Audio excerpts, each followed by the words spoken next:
permit him to buy Girl Scout cookies. And so, anyway, this past weekend we were gone. I hope that you noticed. If you didn't, well, anyway. So we were gone, and we were down at Cherry Grove with some longtime friends of mine. This is a group of people, several of them I've nearly grown up with, and it's all of our families. There's a total of 12 adults and 14 children. Isn't that a great vacation?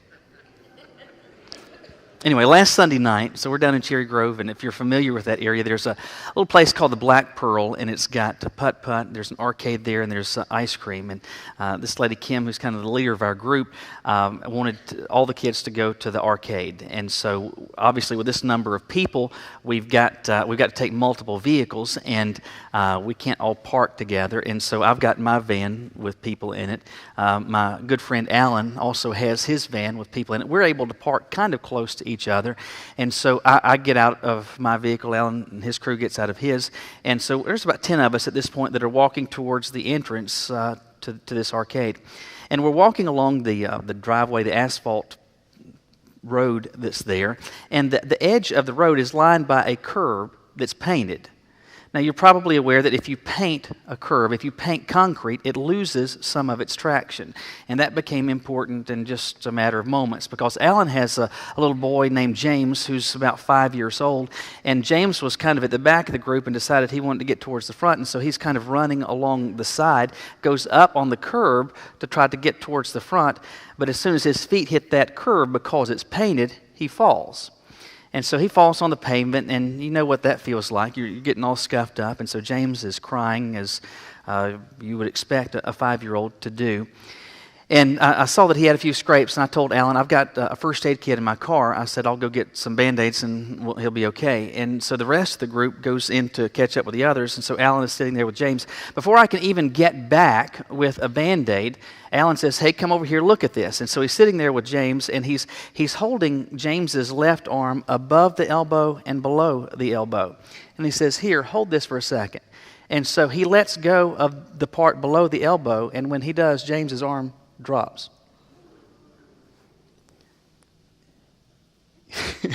You need to go to the hospital. Not a doctor. That arm's broken. That arm's broken. And I said, I'll go get Beth. His wife was in there. So anyway, I go in. I tell Beth, I said, hey, James's arm is broken. You guys need to go to the hospital. And so the rest of us stay there because there's really nothing that we can do. They need to get him to the ER and just get his arm taken care of. But one of the questions, though, then as news is spreading throughout the group, what is going on with James, the question consistently asked was this: what happened? What happened? Now here's the question: why would people ask that question? Why would they want to know how he broke his arm? Well, one of the most basic reasons is this: you're just kind of curious. How might this have happened? Inquiring minds want to know, right? But the other reason is demonstrated in this response. Once we have finished there and we're headed back to our vehicles, I paid attention not only to what people said, but also what they did. As our group, this 10 people, is heading back to that section of the parking lot, no one stepped up on the curb. In fact, I heard 2 people say, I'm not walking on that curb. And so the reason they had asked, in part, the question, what happened, was because sometimes we want to know how bad things happened, undesirable things happened, so as to ensure that we do not experience them ourselves. We've been in this series of messages looking at some encounters that Jesus had with individuals where these encounters generated an experience on one side or the other of the encounter where someone is made to feel like an outcast. And this morning we're going to see that the Pharisees, this insanely religious group, made people, specifically the disciples, who are actual followers of Jesus, make them effectively feel like outcasts. Where guys who have left everything, and I know we got Judas in the lot, but apart from Judas, where the other 11, they have sacrificed everything, left everything behind to be serious about following Jesus. And they are made to feel as though they spiritually are completely missing the boat, that they are completely missing the mark by this other group of people that pretends and presents themselves to be so religious. Here's the question. Do you want to be that kind of person? Do you want to be someone who says, oh yeah, I'm a Christian. However, as a Christian, you make people who are actual, committed, serious, again, none of us is perfect, but serious followers of Jesus, make them feel like somehow they are completely missing the boat? Hopefully you don't want to be that person, so we need to understand how that can happen so as to avoid it. We see this occurring in Mark chapter 7. If you would open your Bibles there with me, Mark chapter 7, and we're going to start with verse 1. Mark chapter 7, starting with verse 1, we're told that the Pharisees gathered to Jesus with some of the scribes who come from Jerusalem. They saw that some of Jesus' disciples ate with hands that were defiled, that is, unwashed. For the Pharisees and all the Jews did not eat unless they washed their hands properly, holding to the tradition of the elders. And when they came from the marketplace, they did not eat unless they wash. And there are many other traditions that they observed, such as the washing of cups and pots and copper vessels and dining couches. And the Pharisees and the scribes asked Jesus, why do your disciples not walk according to the tradition of the elders, but eat with defiled hands? Jesus said to them, well did Isaiah prophesy of you, you hypocrites. It's a word that means play actors. As it is written, these people honors me with their lips, but their heart is far from me. In vain do they worship me, teaching as doctrines the commandments of men. You leave the commandment of God and hold to the tradition of men. We'll pick up the rest of the story in a few minutes. Things at this point in Mark's gospel have been going pretty well for Jesus, by and large. He's been going about teaching, ministering, pouring into the lives of people. He's performed a number of miracles. He's been showing a lot of attention to people that others viewed and treated like outcasts. But by the time you get to chapter 7 in Mark's gospel, things are beginning to turn because the religious leadership is starting to pay attention to someone that everybody else has already been paying attention to Jesus. And they're like, well, what's the deal with him? We're starting to hear a lot about him. He's starting to invade our turf. He's speaking into our sphere of operation. And so they're starting to look at Jesus with a critical eye. And as they do so, the heat is going to begin to start turning up towards Jesus and his disciples. And so they're watching Jesus very closely and his disciples, seeing if there's anything that seems awry. And by the time you get to verse 1 in this passage, they have seen something that they deem inappropriate. And that is that they come to Jesus and they have noticed something. And that is that the disciples ate with hands that were defiled, that is, unwashed. And verse 3 says that they noticed the disciples did not wash their hands in keeping with the tradition of the elders. What's this a reference to? Well, you are aware that in the Old Testament, God gave what we know as the law of Moses. And the law of Moses gave a whole lot of expectations and standards about a whole lot of things. There's a lot of thou shalts and thou shalt nots. And it was meant to provide some parameters in which people could operate in coloring inside the lines, experiencing God's blessings through obedience. Now, the law dealt with a lot of different subjects, but it didn't deal with everything. For example, there was the commandment that says to honor the Sabbath and keep it holy, not to work on the Sabbath. Now, that's a reasonably clear commandment, but it didn't flesh out with particularly exhaustive detail what constitutes work. And so what happened is that over time the religious leadership began, where the law was silent, they would speak. And so, for example, they would begin to flesh out that commandment concerning work on the Sabbath and say, well, if you walk more than this number of steps on the Sabbath, that constitutes work. You can move a chair this far, but not this far, because that would constitute work. And so over time, there became this whole this exhaustive list of rules, these that Jesus refers to here and that Mark refers to as the tradition of the elders. And so they came up with rules about all sorts of things, including how it is even that your hands are to be washed. And so if you have been to the market and you've bought some stuff, when you come back, there is a proper way to wash your hands. And according to the tradition, it was called literally washing with the fist. And how it would work is that you would take a pitcher of water and you would start pouring on this arm from the elbow down, pouring water. Then you would use this hand with a closed fist to kind of scrub that hand from the elbow all the way down to the hand. Once this hand is clean, then you can do the same to the other hand. That is the way that you are to wash your hands. They've looked at Jesus' disciples, and they're paying close attention, and they noticed, it's not that they had filthy hands. I don't believe at all that this was a manner of the presence or the absence of actual hygiene, that their hands were brown with dirt and grease all underneath their fingernails. I don't believe that was the problem at all. It was not that they were not washing their hands. Rather, they weren't washing their hands the right way. Well, who determined the right way? Well, they did. It's how Daddy washed his hands and how Grandpa washed his hands and great-great-great-great-great-grandpa washed his hands, going all the way back. This is how we are to wash our hands. Not simply the Pharisees, but the Jews collectively. This is how we are to do this.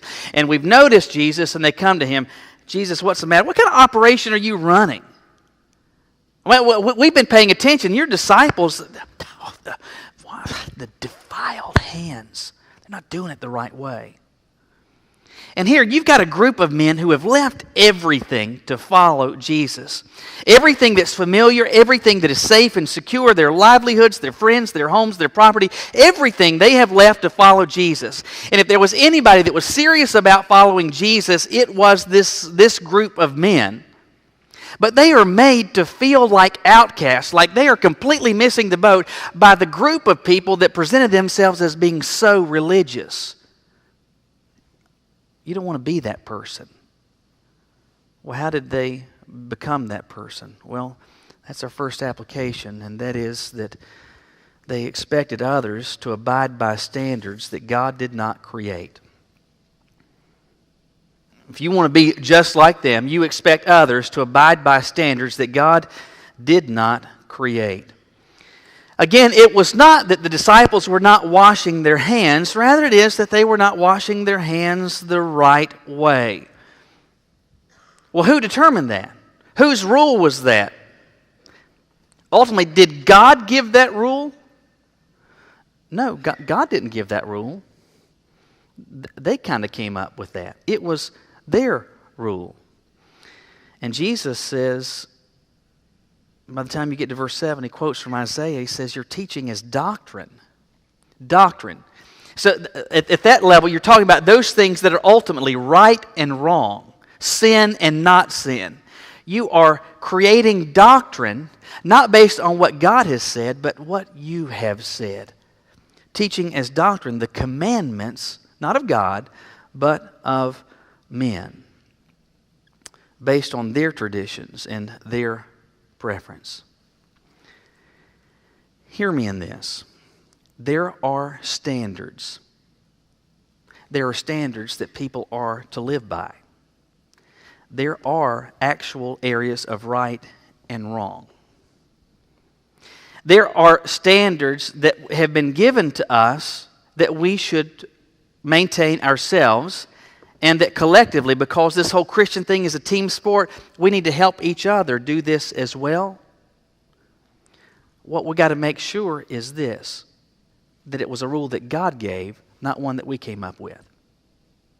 They were holding people to a standard that they created that did not come from God, and they're saying it's wrong. making them feel less than, spiritually missing the boat, not because they're missing God's standards, but because they're missing our standard. Our yard is an acre, which is a pretty good sized yard, and so there's a lot of grass to cut. The only thing that makes that manageable is having a large lawnmower, and so mowing the lawn is my lot. And honestly, I really look forward to cutting grass. I really do. I enjoy it. Don't like trimming bushes, but I like cutting grass. I enjoy that.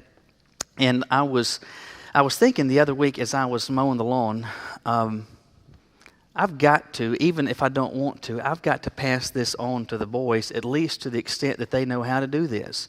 And even if there are times that I want to do it, I'm going to have to say, you need to get out there and cut this grass, because it's just something they need to learn how to do. Well, at this point, I have allowed them to ride the lawnmower, and it's a zero-turn mower, and so it's a little more complicated than just a steering wheel. And I have allowed them to ride the mower, to drive it, but only typically like after I'm done cutting grass and I have the deck up and I have the blades off. I don't actually let them cut the grass. Why? They won't do it right. They will not do it the right way. And what is the right way? It is going in perfectly straight lines, turning around and going back and keeping it like that. It's the right way. Everyone knows that, right? That's the right way. I don't let them do this because I know they will not yet do it the right way. I say that in jest because when it comes to mowing the lawn, is there actually a right versus wrong way? I mean, at the end of the day, mowing the lawn just means that all the grass gets cut. And whether they do that in a circle or they do it in the lines that leave beautiful stripes that God intended for that to be.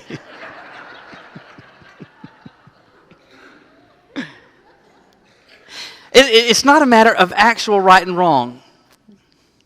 It's based on how I want it done. My way. My way. Hear me in this. It's okay for us to have preferences. It really is. And I'm not urging you and somehow suggesting that you need to somehow try to, because you can't, delete your preferences and how you like things done in a certain way. I mean, we've got preferences about everything, even how clothes are folded or how things are arranged in a closet. We've got preferences about everything. And there's nothing necessarily wrong with that. But you just have to keep in mind, at the end of the day, whose rule that is. Is it your rule or is it God's rule? The rule that matters is God's rule. And what can happen is when you elevate your rules to His level, you'll start making people who are serious about following Jesus made to feel lousy because they're not measuring up to how you do it. The standard at the end of the day that matters is the one that God's going to hold people to. And that's not my standard. It's not yours. It's His. But the story, the encounter continues. He's just lambasted them in verse 8. He says, you leave the commandment of God and hold to the tradition of men. And he gives them an example. He says, guys, in fact, I'm going to call you out on this. He says, you have a fine way of rejecting the commandment of God in order to establish your tradition. Moses said, honor your father and your mother. And whoever reviles father or mother must surely die.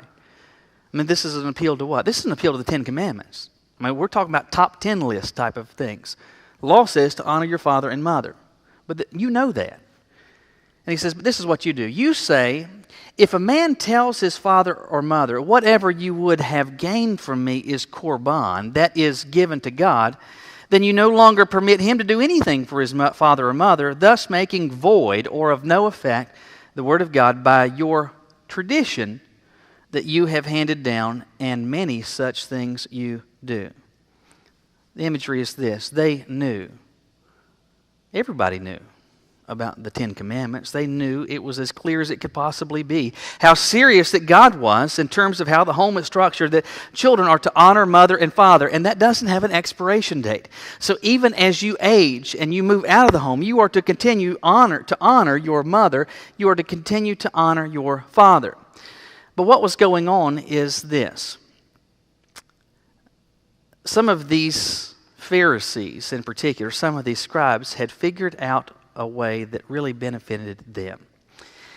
And what they would do is to realize, or maybe see that their parents are on this trajectory, or wait until they get to this point where mom and dad are in real dire straits. Maybe it is that father has died and mother is left, and as a widow, she is effectively destitute. And so the honorable thing, the God-intended thing to do is for the son or for the daughter to honor their mother by taking care of her, by providing for her.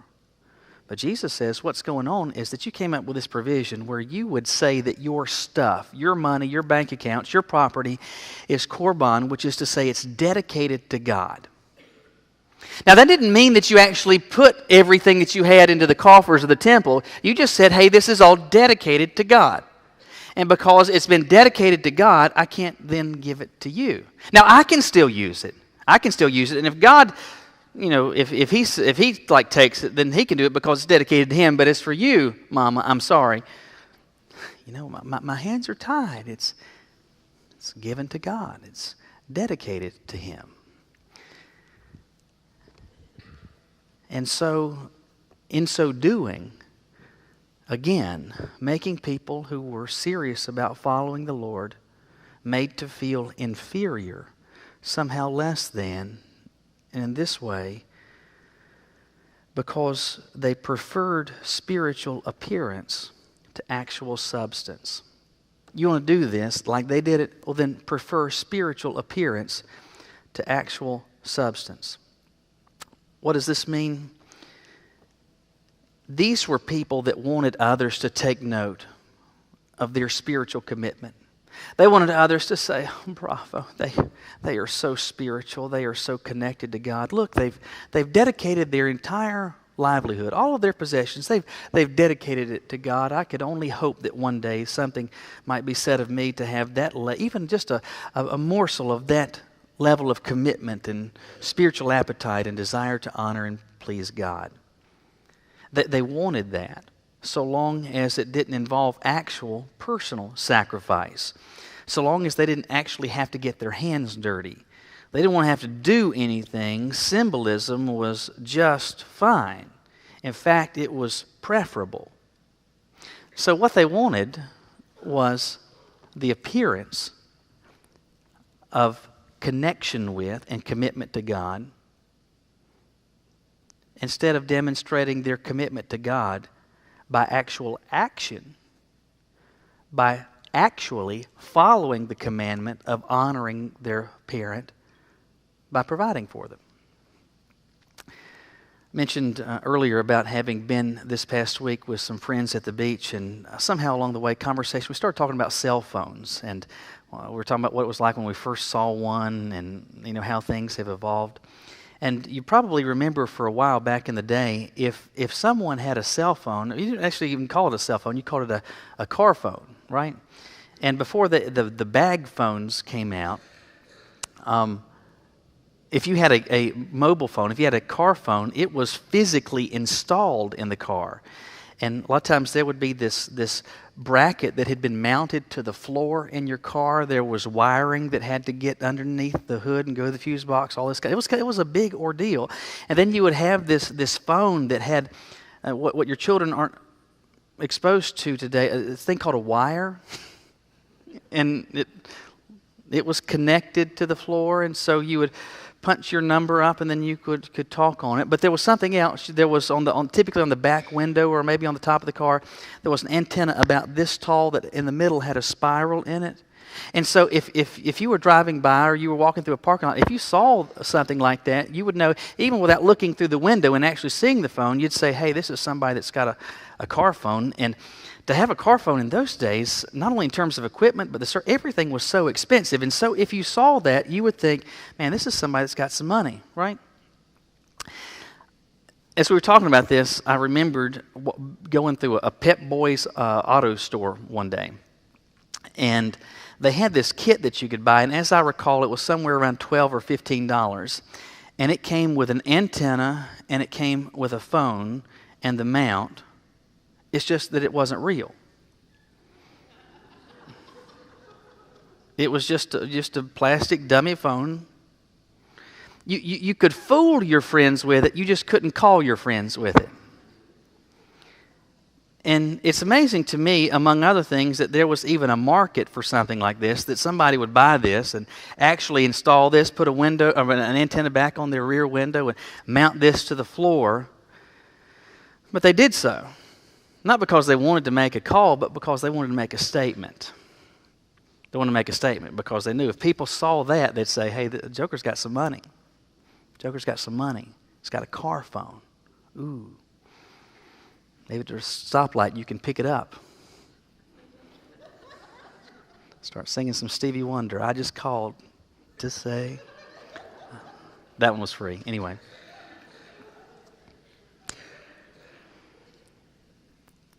But there were people that did that, not because they were concerned with substance, actually having a real device and it actually working.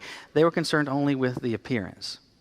Now, that's not only true historically with people that did something like this with a phone. It's also true when it comes to spiritual things. And unfortunately, there are some that are far more interested in having the appearance of spiritual zeal and commitment and dedication to God than having the actual substance. These Pharisees, these scribes, they fell into that lot to be sure. They said, oh, this is all off limits.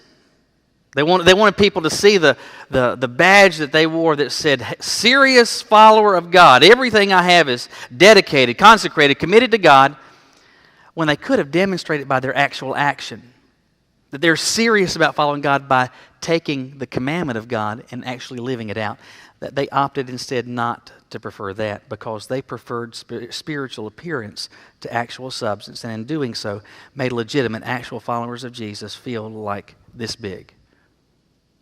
You don't want to be that person. But Jesus continues his tirade against them. Verse 14, he says, it calls the people again to him, and he said, hear me, all of you, and understand this. There is nothing outside a person that by going into him can defile him. But the things that come out of a person are what defile him. Verse 18, he says, are you without understanding? Do you not get this?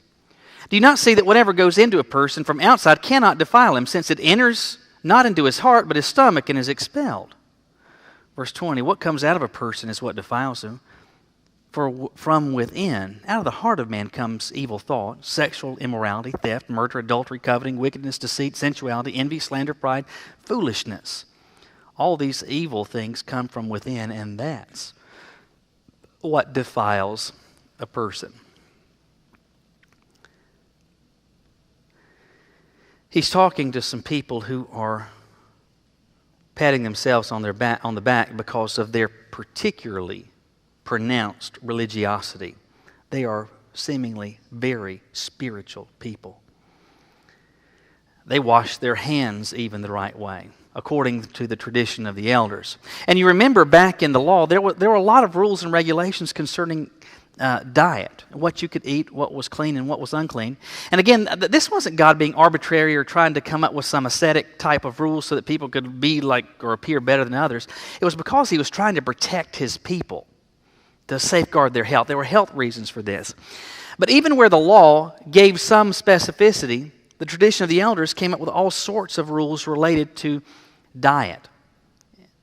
Things, how food was to be prepared, what particular foods you could have, maybe even what days you could eat particular foods as compared to other days.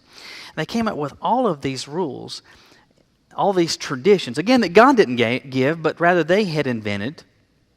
And it gave them an opportunity when they checked that list off and said, hey, I've done this, they could pat themselves on the back, but they could also use that to wag their finger at other people and say, you're not doing it right. Well, says who? Well, says me. Well, God didn't say it. Well, it doesn't make a difference. Well, it says me. And Jesus addresses them and he says, listen, all that is premised on this thought. Your silly rules that you've come up with have operated under the notion that what you ingest somehow makes you defiled. What you allow into your body, it is that makes and generates sin and separation from God.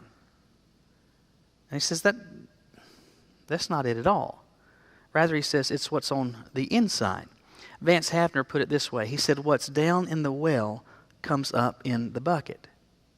He said, all this bad stuff, it doesn't come from what you brought in. It's because the bad's already here and it's just coming out. Food doesn't address the heart. The heart is where all this junk comes from. But these were people who didn't get it. These were people who wanted to make even real, committed, disciplined followers of Jesus, make them to feel about this big, make them to feel like outcasts. You don't want to be that person. How did they wind up doing it? Well, operate under this premise. You ensure that there is a smooth top coat. Ensure that there is a smooth top coat. What does that mean? A few years ago, we had a house that one of the windows, is actually a bedroom window for ours, that when it was put in, they'd put some replacement windows in at some point. It had not been installed properly, and because of that, when it would rain, water was not draining as it should off the windowsill. And over time, what I noticed is that because it was not draining, the exterior windowsill started to develop some significant rot. It was painted white, but it didn't make any difference. I mean, at this point, you're starting to see black through it. It got to the point you could just it was spongy. You could stick your finger into it, and well, that's not good. I'm a pretty handy guy, but I'm not some advanced carpenter or anything. And I knew what all was involved in making a new windowsill, taking the old one out and putting a new one in. It's not an easy, simple job. I knew it was beyond my ability to do this, and so what I did was a different approach. I got a chisel, and I chiseled out as much of the rotten wood as I could. Wound up with a fairly sizable hole. Then I went to the store and I bought some Bondo. Some of you may have some on your car. It's beautiful. Anyway, so I mixed up some Bondo, got a putty knife, filled that hole, sanded that bad boy down smooth, prime, paint, ta-da! It looked good. At that point, that was really all that matters. And it looked good that day.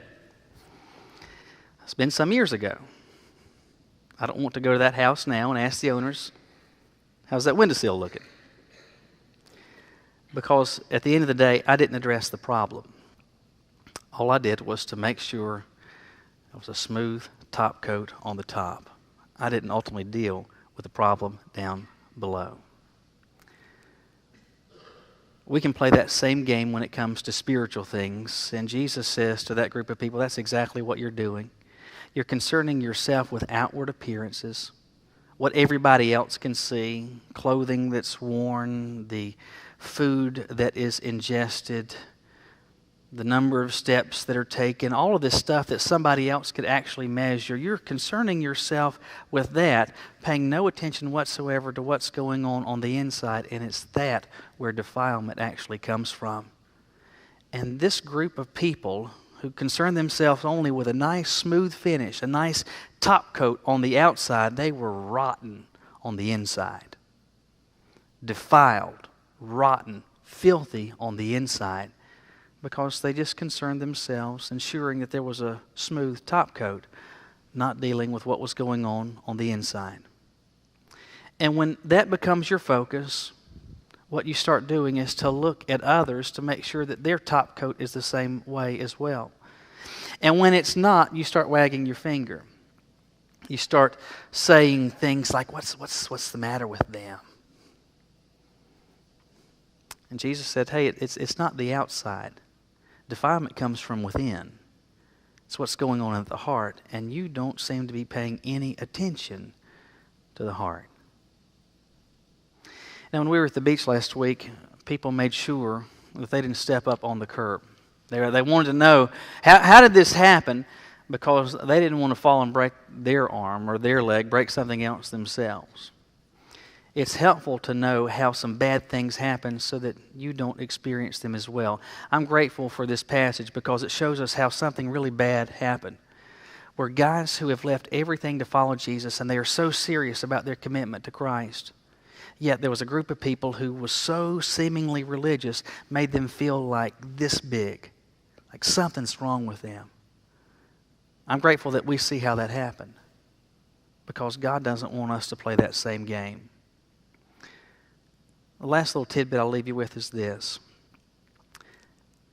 At this point, by the time you get to Mark chapter 7, the religious leader's gig is up. They've been very, very profoundly successful for a period of time, fooling everybody. But Jesus, his words, cut through all of the pretense because he sees, he knows what's going on the inside. This morning, I would say this to you. You might have been fooling everybody else here, but there's one that you have not fooled, and that's the Lord himself. He knows what's going on the inside, and he can help you change that if you're willing. Will you bow your heads with me? This is a trap that's easy to fall into. And maybe you would say to me,